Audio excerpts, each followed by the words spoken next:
Alright, probably the most important aspect of today's lesson is in dealing with negative exponents. Those are always the most challenging for students in terms of how we handle negative exponents. And what I really just want you to realize with a negative exponent is you think of it as its position in a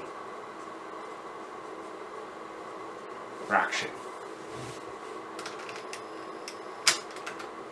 That's what a negative exponent means to us. It means its position in a fraction. Right? When we say something has a negative exponent, it really means it's where it's at in the fraction. So, for example, if we have 5 to the negative 2 power, remember, everything in math is really a fraction. So if it's not written as a fraction, you always can make it a fraction as it puts it over 1. Right? So now we have a fraction, top and bottom. I use top and bottom instead of numerator and denominator, but you get the idea, top and bottom. So notice how it's negative in the top, it's got to be positive down below. So it moves down here, so it becomes 5 squared here, and you need something up top. It doesn't go to 0, so if it moves and there's nothing left in the numerator or the top, there's a 1 placeholder there. So it becomes 1 over 5 squared, or 1/25. Kind of an opposite manner, if you will. So let's say we have a 1 on top and a 5 to the negative 2 on the bottom. Well, notice its position again in the fraction simply means, well, if it's negative in the bottom of the fraction, we move it to make it positive on the top of the fraction. So this moves up top now. Notice it's a positive. Notice the negative sign disappears when you move it around in the fraction, top or bottom, or vice versa. And then you have a 1 placeholder left over because there was nothing left in the bottom of the fraction. So 5 squared is simply just 25. So again, a negative exponent for us just simply means where is it in the fraction in terms of its it being negative. Where it gets a little bit tricky is, let's say we have negative 5 to the negative 2. Well, the negative sign that sits in front of the problem originally, we can again put this over 1, just stays put. It doesn't do anything. It's still negative. Then we draw our fraction bar, and then we said earlier, well, this means it goes down this way, so it's now positive in the bottom. It was negative in the top, it moves downstairs, and then we put a 1 placeholder, so this is negative 1/25. Alright, so don't let the negative sign in front of you kind of throw it off in terms of what it means to us, or in terms of how we handle that. Okay, as messy as problems get for us with this idea of a negative exponent and how we handle the negative exponents, would be something like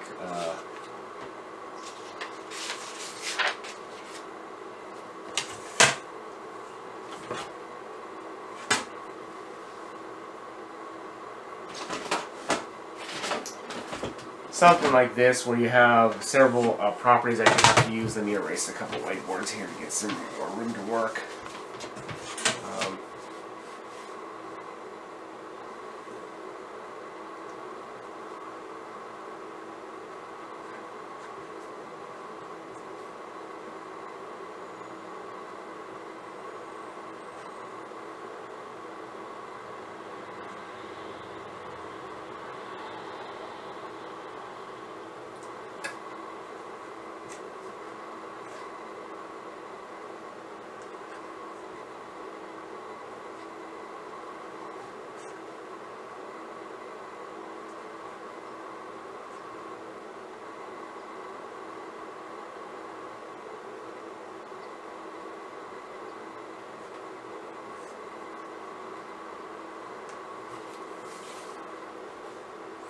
Alright, so these are the really ugly problems in exponent work in terms of how to simplify this.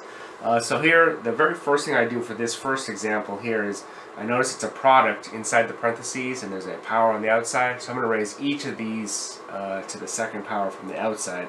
And when we do that, remember you multiply, so this becomes x negative 2 times 2 is negative 4, y to the second is the first move. always try to get rid of the parentheses as your first move. And then, from there, we're going to simplify. Remember, you can write this always over 1. Everything is a fraction. And we notice, well, I have a negative exponent. That guy has a negative 4 on it, so that means it needs to move downstairs to become x to the positive 4. The y squared can stay put. And then this becomes our final answer. There's no more negative exponents left, and there's nothing else to simplify in terms of same bases. This is the y basis and x basis. You can't simplify those. Okay. For this one here, I'm going to make sure I distribute the 2 power on the outside to everything on the inside of the parentheses. So it's 3 squared x squared y to the negative 4 over, remember, everything top and bottom now, for 4 squared x to the 10th y squared. The next thing I want to do in simplifying this is I'll do the whole numbers. That's 9 x squared, and I have a negative exponent here on the y, so that guy's going to need to move downstairs eventually. So I draw my fraction bar. 4 squared is 16 x to the 10th.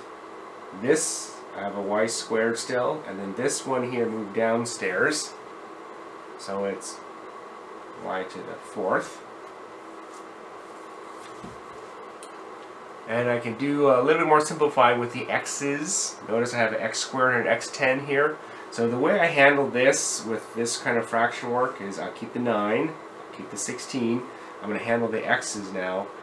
Is that I say to myself, well, there are the x's. Where is the power of x bigger? Well, I say it's bigger downstairs, so x is going to live downstairs. How much bigger? Well, it's bigger by 8, because 10 minus 2 is 8. So x to the 8 lives downstairs. It's easier than having to figure out, well, where I'm going to do subtraction work. I just say, where is it bigger? Downstairs. Put the x there. How much bigger? 8. And that's the power left over for that. The next thing we've got to handle now is the y squared times y to the 4th. That gets added together to make that y to the 6th, and that becomes our final solution. So those are our rules of exponents and negative exponents, etc. And that is it for this lesson.